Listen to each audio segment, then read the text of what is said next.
Hello दोस्तों, स्वागत है आप लोगों का सुपर 20 लाइव क्लासेस में। हमें बताते हुए अपार खुशी हो रही है कि हम आप लोगों के लिए यूपी ट्रिपल एससी को ध्यान में रख करके लाइव क्लास स्टार्ट कर रहे हैं, जिसमें हम यूपी ट्रिपल एससी में पूछे जाने वाले सारे सब्जेक्ट कवर करेंगे। जिसमें आज हम हिंदी का सब्जेक्ट स्टार्ट करने चल रहे हैं और हिंदी हम चैप्टर बाय चैप्टर कंप्लीट करेंगे, जिसमें पहला चैप्टर हमारा आता है वर्णमाला का। और आज हम पहले चैप्टर की चर्चा करने चल रहे हैं, जिसका नाम है वर्णमाला। तो देखेंगे वर्णमाला।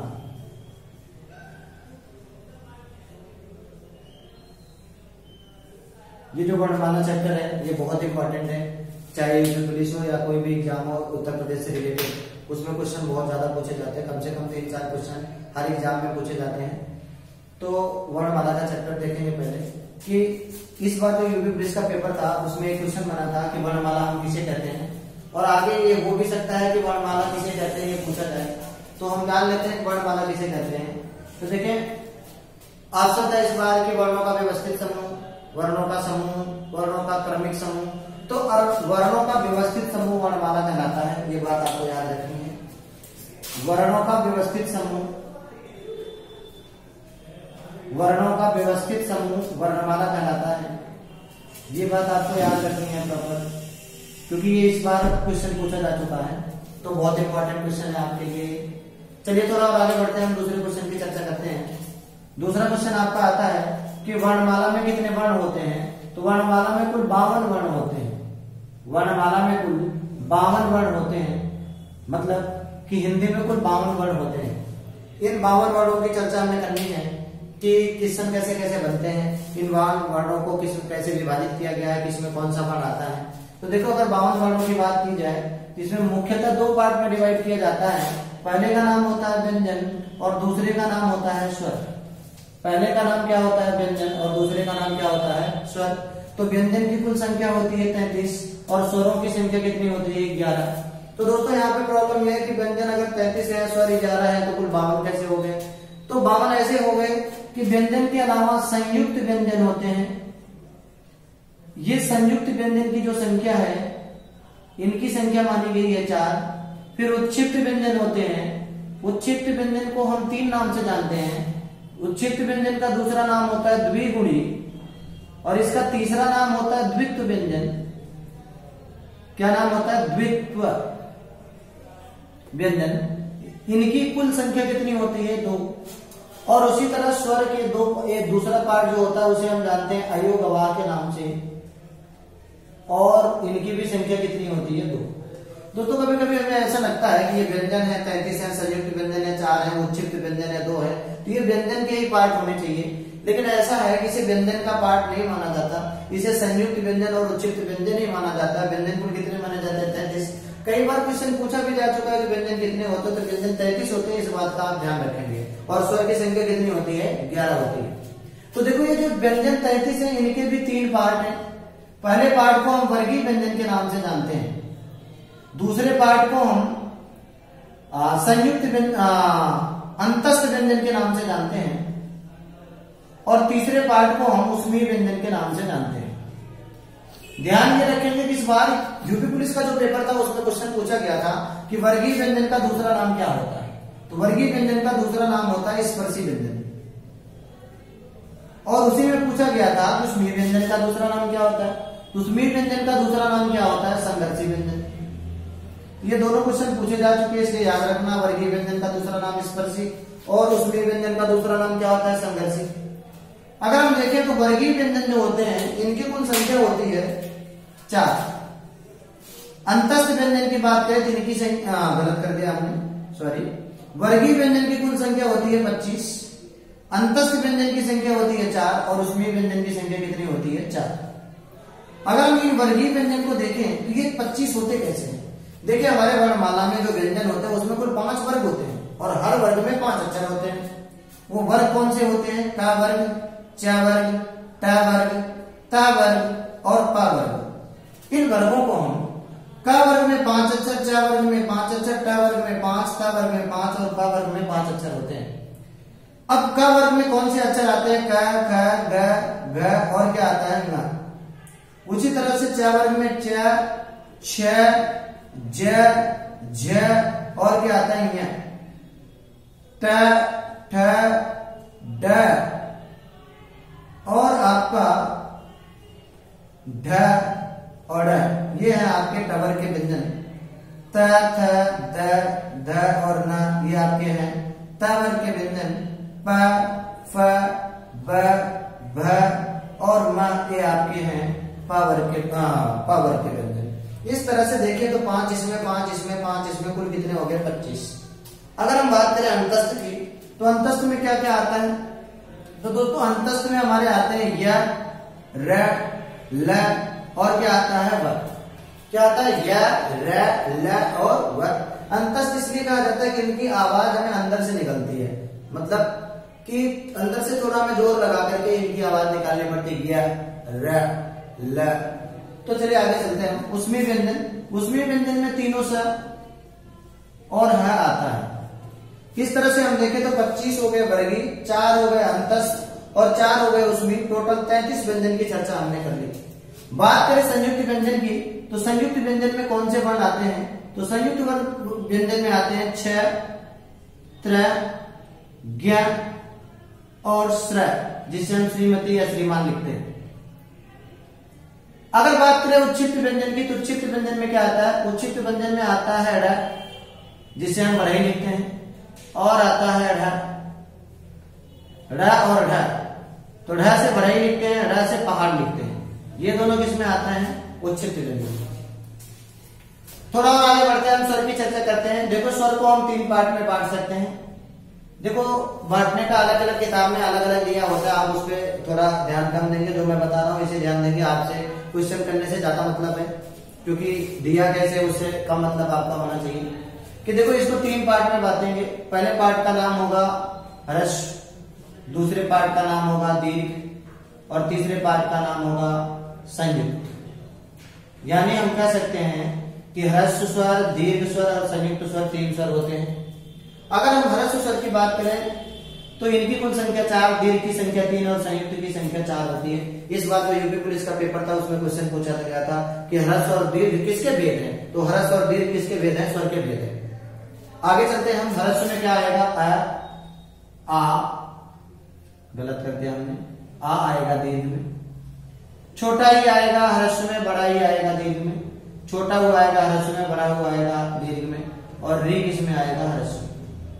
अगर संयुक्त की बात करें जिसमें क्या आता है? ए, ऐ, ओ और क्या आता है? ऐ। इस तरह से औ तक टोटल कितने हो गए? 11 अक्षर जो किसमें आते हैं? स्वर में। इसके बाद चर्चा होती है अयोगवा की। तो अयोगवा के 2 पार्ट होते हैं, एक का नाम है अनुस्वार और दूसरे का नाम है विसर्ग। दोस्तों अनुस्वार हम किसे कहते हैं? अनुस्वार में अंग आता है और विसर्ग में अ आता है। तो ये दोनों तो बहुत सिंपल है। क्वेश्चन ऐसे पूछा जाता है अयोगवा कितने होते हैं, कितने होते हैं? तो निम्नलिखित में से अयोगवा छांटिए तो अंग और अ दोनों क्या होंगे? अयोगवा होंगे। ये दोनों क्वेश्चन पूछे जा चुके हैं, तो आप याद रखेंगे इसे। तो पहली चीज जो क्वेश्चन पूछे गए हैं इनसे वो मैं एक बार चर्चा कर लेता हूँ। क्वेश्चन पूछे गए थे निम्नलिखित में से क वर्ग का व्यंजन नहीं है। तो दोस्तों ये देख के पता चल रहा है क वर्ग में कौन सा आता है। इनके अलावा कोई भी ऑप्शन में दे दे तो क वर्ग का व्यंजन नहीं होगा। च वर्ग का व्यंजन नहीं है, प वर्ग का व्यंजन नहीं है, देख के पता चल जाएगा। दोस्तों आपसे पूछा गया था अंतस्थ व्यंजन किसे कहते हैं? तो उसमें ऑप्शन था यारा लावा, सा, इस तरह से दिया हुआ था। तो यारा लावा को क्या कहते हैं? अंतस्थ। इसी पेपर में जो यूपी पुलिस का पेपर था उसमें पूछा गया था उसमें व्यंजन कौन से होते हैं? तो उसमें व्यंजन में कौन से आते हैं? जिसमें सा आता है और हा आता है, वो क्या होते हैं? उसमें होते हैं। क्वेश्चन ऐसे पूछा जाता है 6 अक्षर किससे मिलकर बना है? ये 6 जो अक्षर है ये किससे मिलकर बना है? तो ये किससे मिलकर बना है इसकी चर्चा कैसे कर लेते हैं हम। त्र किससे मिलकर बना है, ज्ञ किससे बना है, स्र किससे बना है, हम इसे देख लेते हैं एक बार। तो ये जो 6 अक्षर है ये क और स से मिलकर बना हुआ है। किससे बना है दोस्तों? क से और स से। त्र की बात करें तो किससे बना है? ये त्र बना है त से और र से। अगर ज्ञ की बात करें तो ये बना है ज से और य से। और अगर हम स्र की बात करें तो स्र बना है हमारा स से और र से। किससे बना दोस्तों? स से और र से। इस तरह से हमने जान लिया कि कौन सा अक्षर किससे मिलकर के बना हुआ है। 6 किससे बना है? क से और स से। त्र किससे बना है? त से और र से। ज्ञ किससे बना है? ज से और य से। स्र किससे बना है? स से और र से। क्लियर है सबको? थोड़ा आगे बढ़ते हैं हम। तो यहाँ तक तो सबके समझ आ रहा होगा कि संयुक्त व्यंजन किससे मिलकर बना है, मतलब कौन सा व्यंजन किससे बना है, सबको याद रहना चाहिए। देखो द्विगुणी व्यंजन की जो बात है, पूछा जाता है उत्क्षिप्त व्यंजन का दूसरा नाम द्विगुणी। द्वितीय व्यंजन कौन से हैं, ढ और ढ है, ये याद रखना, ये डायरेक्ट क्वेश्चन बनते हैं आपसे। थोड़ा और आगे बढ़ते हैं हम। तो देखो ये जो अंगा है, ये किस वर्ग का है, का वर्ग का, या च वर्ग का, ट वर्ग का, त वर्ग का, ये चीजें तो हम जाने चुके। इसमें क्वेश्चन अब बनते कैसे हैं कि इनका उच्चारण स्थान क्या होता है। क्या क्वेश्चन बनते हैं, इनका उच्चारण स्थान क्या है। तो क वर्ग का उच्चारण स्थान, च वर्ग का उच्चारण स्थान, ट वर्ग का उच्चारण स्थान, मतलब इस तरह से आपसे क्वेश्चन पूछे जाते हैं। तो दोस्तों आपसे मैं बताना चाहूंगा,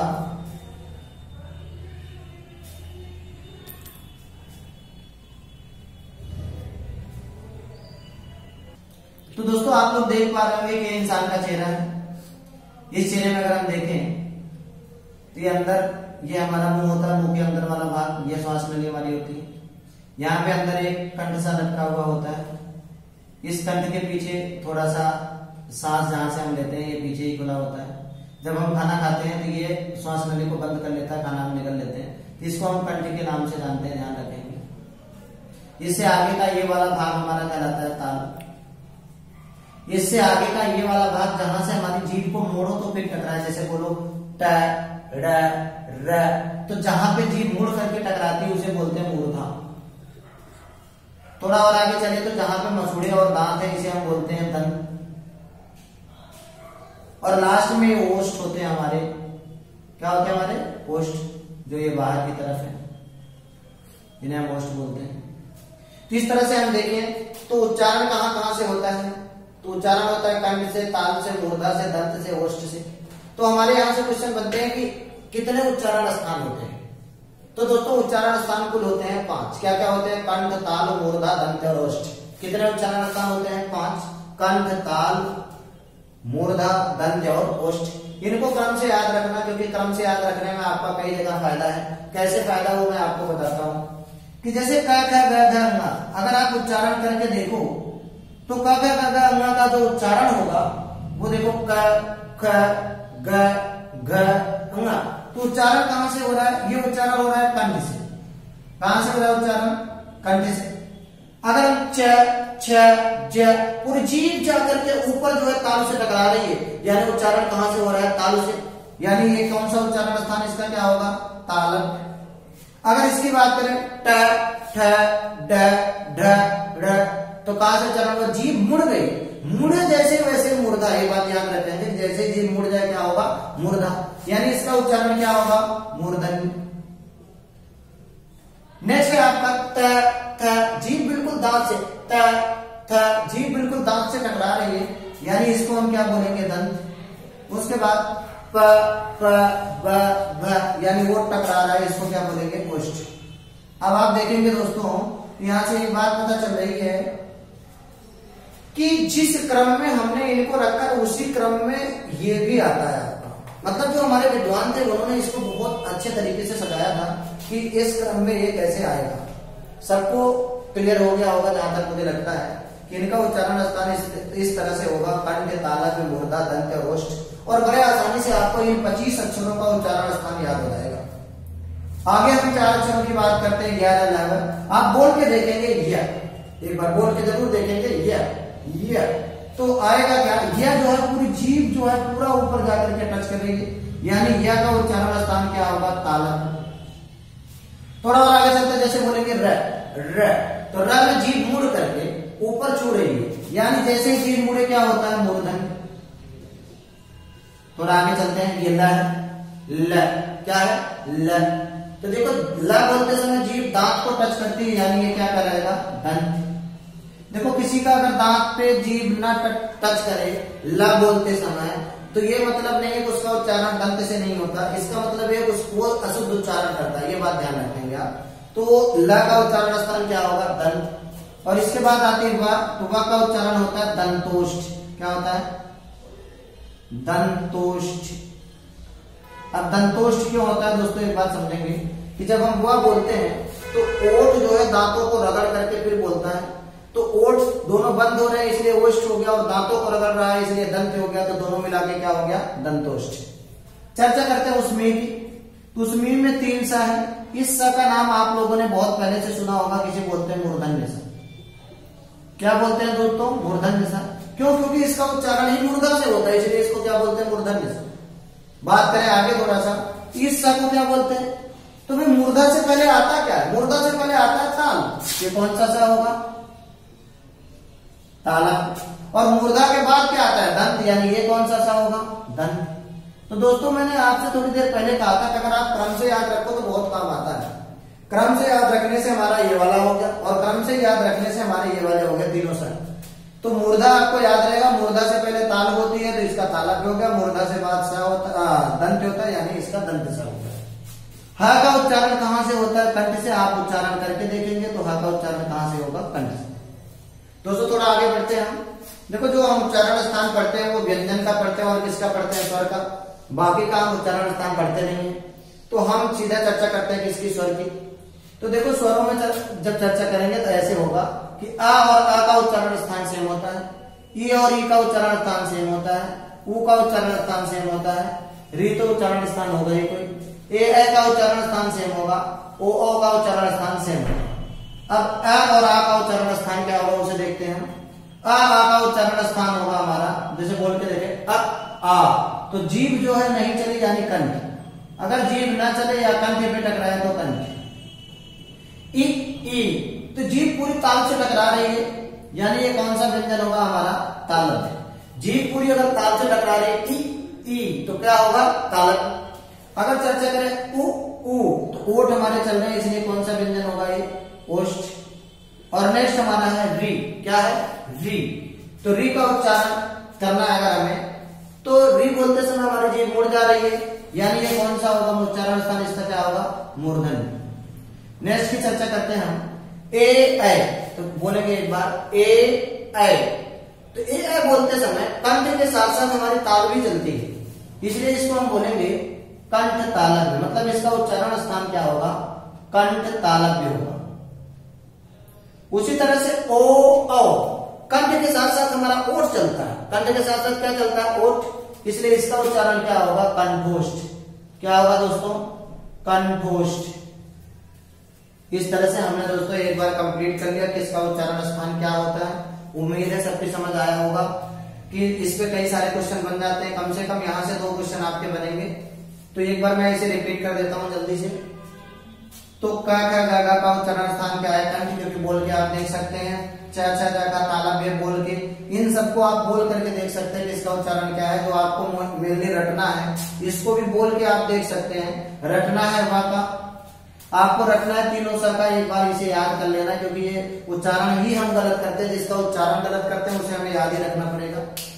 तो इनका तीनों का, उसके बाद आपको याद रखना पड़ेगा ए ओ का। बाकी हमें लगभग याद रहते हैं किसका उच्चारण स्थान क्या होगा। तो उम्मीद है कि सारे लोग एक बार इसे पढ़ लेंगे और सबको समझ आया होगा है। एक बार इसे अगर आप रिपीट कर लेंगे तो सबको पूरी तरह से तैयार हो जाएगा।